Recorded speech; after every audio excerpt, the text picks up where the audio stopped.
நம்மளோட ஊரை சுத்தி தவறாம ஒரு வாசகம் இடம் பெற்றிருக்கும் எல்லா இடத்துலயும். என்னன்னு பாத்தீங்கன்னா, பிளாஸ்டிக்கை தவிர்ப்போம், புவியை காப்போம் அப்படின்னு. அதாவது நெகிழின்னு சொன்னா நிறைய பேருக்கு விளங்காது, பிளாஸ்டிக்னே சொல்றேன். பிளாஸ்டிக் பூமிக்கு மட்டும் இல்ல, மனிதனுக்கும் நஞ்சுதான். தவறாம 3 வேளையும் அந்த பிளாஸ்டிக்கை தான் நம்ம சாப்பிட்டுட்டு இருக்கோம், ரசிச்சு ருசிச்சு. என்ன விஜய் சொல்லுற? நான் அப்பெல்லாம் சாப்பிடுறது இல்லையே, நான் ஆரோக்கியமான உணவை தானே சாப்பிடுறேன், அதுவும் வீட்டுல சமைக்கிறதான் சாப்பிடுவேன். என்ன தம்பி சொல்ற? என்னுடைய கணவருக்கு, என்னுடைய குழந்தைகளுக்கு நான் நல்ல சாப்பாடு தானே சமைச்சு கொடுக்குறேன், வீட்டுல தானே எல்லாரும் சாப்பிடுறோம் அப்படின்ட்டு தாய்மார்களும் நினைச்சீங்கன்னா அங்கதான் பிரச்சனை. அந்த நஞ்சு, அந்த விஷம் ஆரம்பிக்கிற இடம் சமயக்கட்டு தான், வேற ஒண்ணும் இல்லைங்க.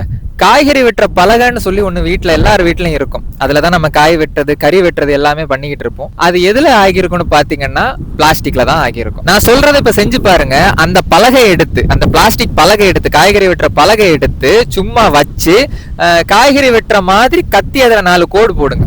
காய்கறி வெட்ட வேணாம்,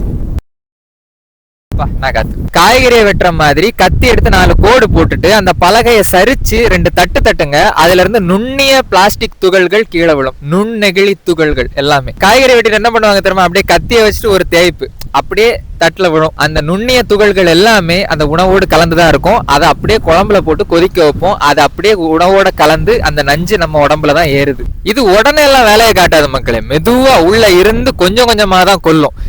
திடீர்னு ஒரு நாள் பார்த்தா புற்றுநோயில கொண்டு நிப்பாட்டி இருக்கும்.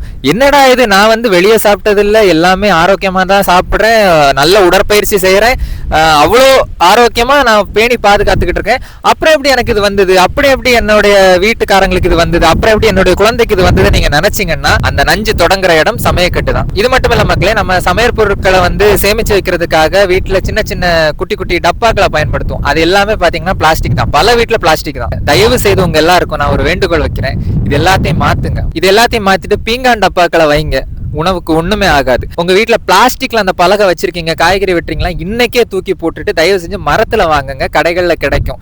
மூங்கில்ல செஞ்சிருப்பாங்க, ரொம்ப நல்லதுதான். பொதுவா புளியமர கட்டையில தான் அதை செய்வாங்க, ஆனா பரவாயில்ல, நீங்க மூங்கில்ல கூட வாங்கிக்கலாம். இன்னொன்னு, நான்ஸ்டிக்னு சொல்லிட்டு வீட்டுல எல்லார் வீட்லயும் இருக்கும். அதை தயவு செஞ்சு தூக்கி போட்டு இரும்பு உருக்குல செஞ்சதை வாங்கி பயன்படுத்துங்க.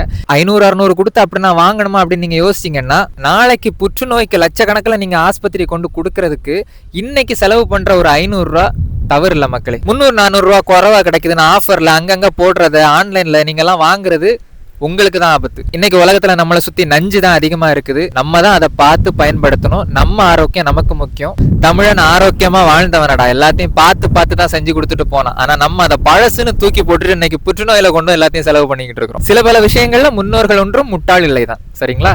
ஆரோக்கியமாக வாழ்வோம் மக்களே. வெல்க தமிழ்.